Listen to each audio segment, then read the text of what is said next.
और कोई ऐसा विशेष अनुभव आपका कि जब प्रचारक रहे और कोई घटना ऐसी हुई हो कि जो आपको लगता है कि आज के इस दौर में स्वयंसेवकों तक जानी चाहिए कि जिसके माध्यम से एक निष्ठा वाली बात हम कहें कि आपके जिम्मे जो काम है, वो काम पहले महत्वपूर्ण है, चाहे और दूसरी चीजें कैसी भी हों पर जो जिम्मेदारी है उसका निर्वहन पूरा हो रहा है, कोई इस तरीके की।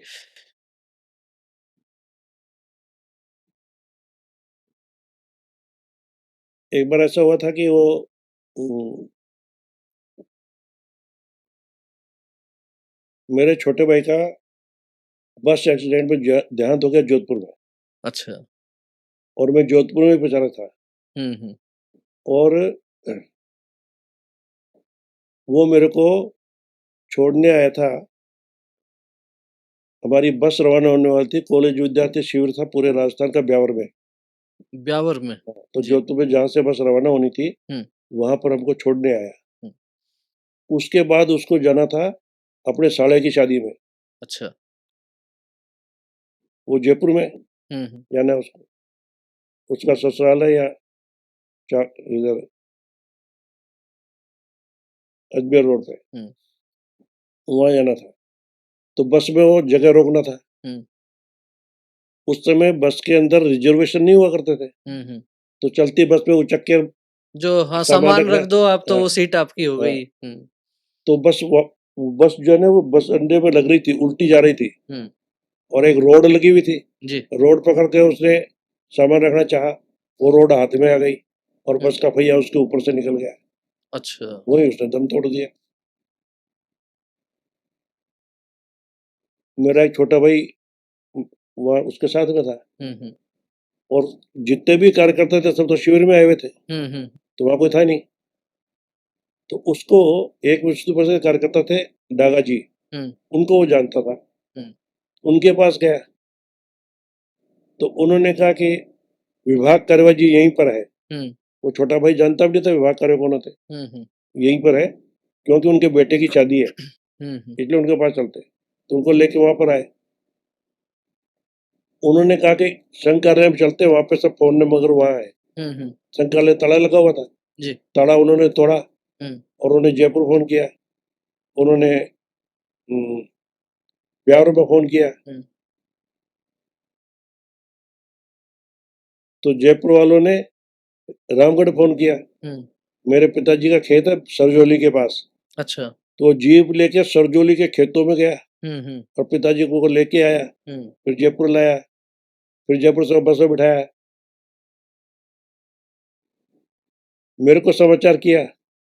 तो माननीय सोच जी थे, उन्होंने मेरे को कहा हुँ। कि सामान लेके आओ। हुँ। हमारी बस पहुंची थी, हमने जाके नहाए धोए थे। और ब्यावर पहुँच गए थे आप? ब्यावर, हाँ। हुँ। और सुबह दिन पहले से नहाना था और शाखा में जाना था। बोले इधर आओ, जयपुर जाओ, जोधपुर जाओ। हुँ। और एक विद्यार्थी को साथ भेज दिया, हुँ। ओम जी शर्मा को।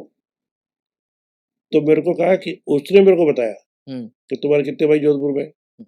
वो जानता भी नहीं था जोधपुर में रहते, कि मैं नया वहां पे गया था। हुँ। तो मैंने कहा कि मेरा भाई रहता है वहाँ पे। कौन कौन भाई रहता है? दो भाई रहते हैं। बोले एक्सीडेंट हो गया है, तो वह देखने चल रहा है और अपन चल के पता करते हैं क्या है, हुँ। व्यवस्था करनी है। तो मैंने कहा कि एक्सीडेंट हो गया है और समाचार आया है, हुँ। इसका मतलब कि मेरा छोटा भाई सुरेंद्र है वो चला गया है। हुँ। अरे तुम राम राम जपो, ऐसे बकवास क्यों करते हो, हुँ। ऐसे उड़ क्यों बोलते हो?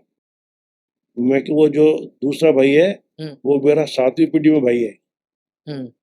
इसलिए उसके और हमारे व्यवहार में थोड़ा बहुत फर्क है। हुँ। लेकिन वो मेरा सगा भाई है। हुँ।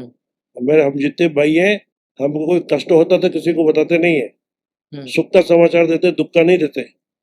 हुँ। अगर वो मेरा भाई जिंदा भी होता ना, हुँ। तो मेरे को समाचार कभी नहीं करता। हुँ। वो नहीं है तो छोटा क्या करे, इसलिए उसने समाचार किया। लेकिन उनने मेरे को बताया नहीं। जी। जोधपुर गए। हुँ। जोधपुर में वहाँ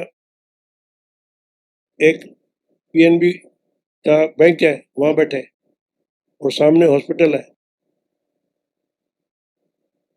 वहाँ प्रभात भाग कार्यवाह खड़े थे। हुँ। कलकानी, ईश्वर जी कलकानी उनका नाम था। अच्छा। सिंधी थे। हुँ।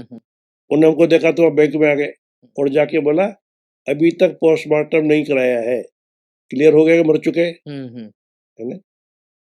तो आप चल के देख लो क्या करना है। और पिताजी 4 बजे आने वाले हैं। हुँ। मैं पहुँच गया था 12 बजे, वो 4 बजे आएँगे। तो क्या करना है तो उनको देख पिताजी को बिना पूछे कैसे करेंगे? हुँ। और वहाँ पे जब पोस्टमार्टम करेंगे 4 बजे, हुँ। तो रात हो जाएगी हुँ। और कल तक शव सड़ जाएगा, 2 दिन हो गए। हुँ। तो यहीं अगर दाह संस्कार करो तो बात समझ में आ सकती है। हुँ। वहाँ करोगे तो मुश्किल होगा, देर लगेगी। हुँ। तो फिर पिताजी को आने दो, उनको ही पूछेंगे। हुँ। पिताजी आए, उनको पूछा, तो उन्होंने कहा क्या देरदार है? कहता अभी तो शव वहीं है। हुँ। तो उन्होंने कहा कि अब मिट्टी हो गया, उसको इधर खराब करो चाहे उधर खराब करो, हुँ। यहीं दाह संस्कार कर देंगे। तो जोधपुर में जितने भी दाह संस्कार है के स्थान है, वो सब जातिगत है। अच्छा। तो एक कोई पहले बाहर का आया हुआ था, कोई सिंधी था, हुँ। तो उसका स्वर्गवास हो गया तो उन पे जला नहीं सकते थे। हुँ। उसने नया दाह स्थान बनाया और उसको सार्वजनिक किया, हर कोई वहाँ पे जा सकता है। अच्छा। तो उस दाह संस्कार स्थान में मेरे भाई का दाह संस्कार कराया।